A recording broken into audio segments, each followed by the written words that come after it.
Hey, what's up everyone? I'm the Gaming Raptor and welcome back to another Elden Ring build video. In today's video, I'm going to be going over my Rivers of Blood build here in Elden Ring. Now, I never got to do the Rivers of Blood because I honestly have not had the time to do the Rivers of Blood since there were different weapons that I really want to showcase, but this weapon is still really good to use and play with. I've been having fun just playing with this weapon in mainly PvE and PvP really, but mostly PvE. Basically fighting bosses with this weapon is just so satisfying, honestly, dude. So in today's video, I'm going to show you guys on how you can make this build work in PvE and in PvP if you want to. So if you do enjoy today's video, be sure to leave a like, comment down below, and subscribe if you're new, but let's get straight into it. Alrighty, so looking at the weapons that I have taken the Rivers of Blood, which I do have it at +9. I couldn't get it to +10. It is a katana, and it is a slash piercing weapon. Physical damage, as you can see, is at 175 plus 220. This is only at +9. Now, if it goes to +10, it'll be even more, but this is just what it is for right now since it is at +9.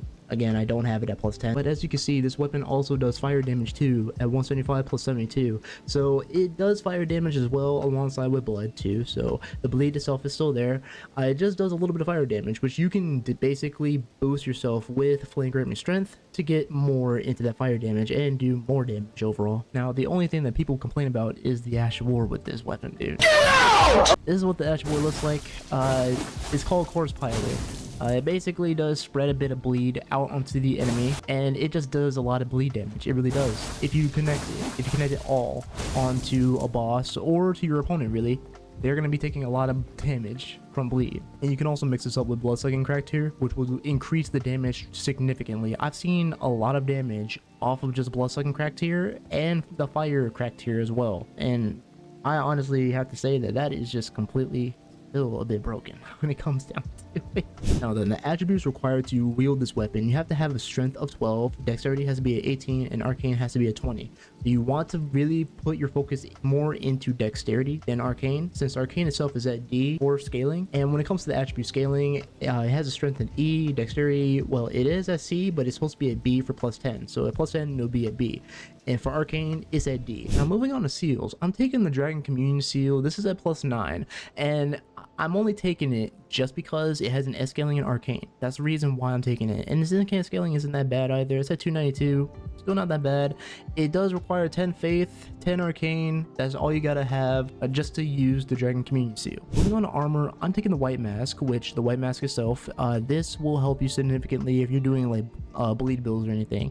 The Lord of Blood's curse unveils the wearer when bloodletting occurs. Slightly raises attack power when there is blood loss nearby. So it will raise your attack power if there's blood loss, and you inflict blood loss to them, you basically will get an increase in attack power. So definitely want to take the White Mask. And I'm also taking the Ronin armor, and I'm taking Champion Bracers, and I'm taking the Ronin Greaves.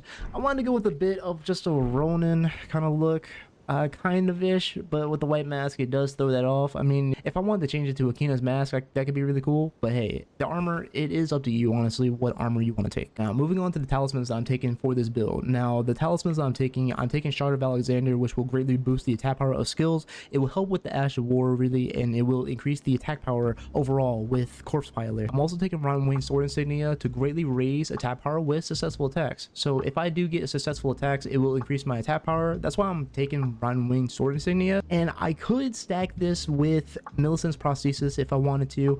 I didn't want to go that route. I wanted to go more into the Lord of Blood Exaltation route, so that's why I'm not having Millicent's Prosthesis up here. And the next one's Lord of Exaltation, which this one, blood loss in vicinity, increases attack power.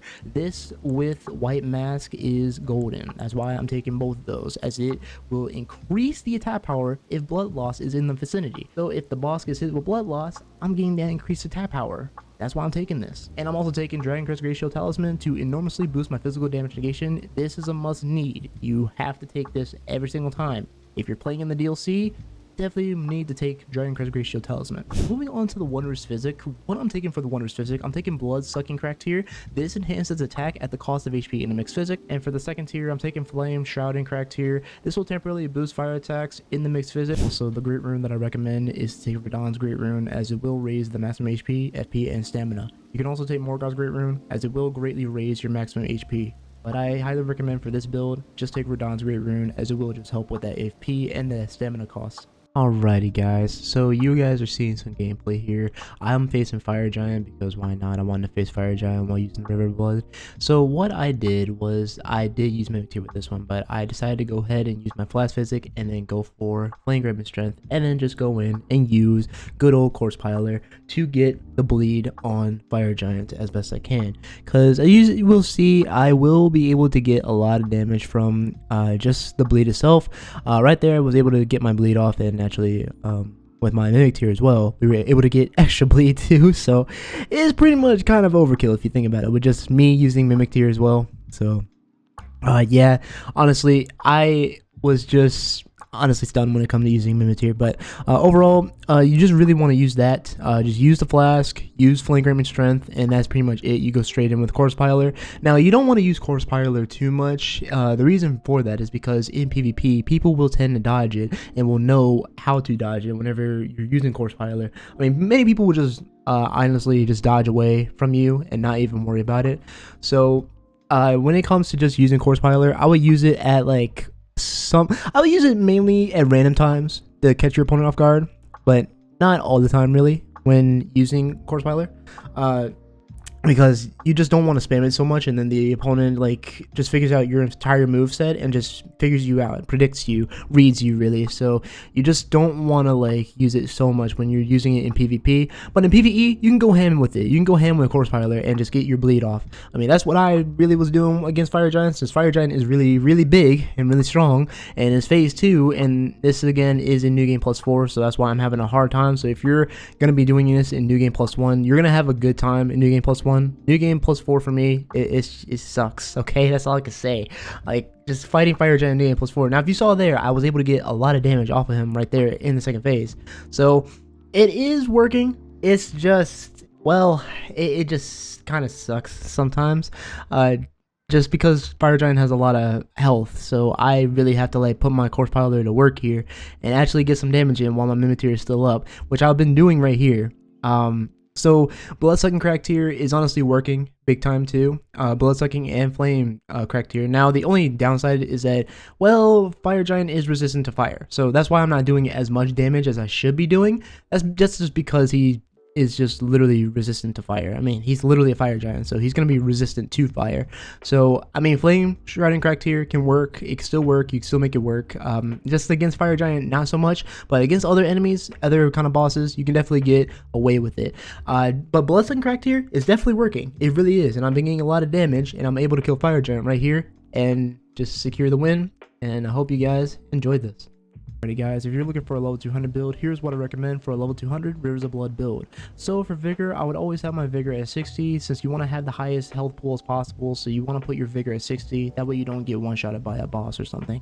For Mind, I would have Mind at 25. I mean, you are going to be using a bit of Corpse Piler with this build. However, you don't want to use it too much, so you want to try and throw some strikes in there as best you can. For Endurance, I would have Endurance at 30. Now, this is because I'm taking like light armor right now. Now, this is just if you're wanting to go into a little bit of medium-ish armor.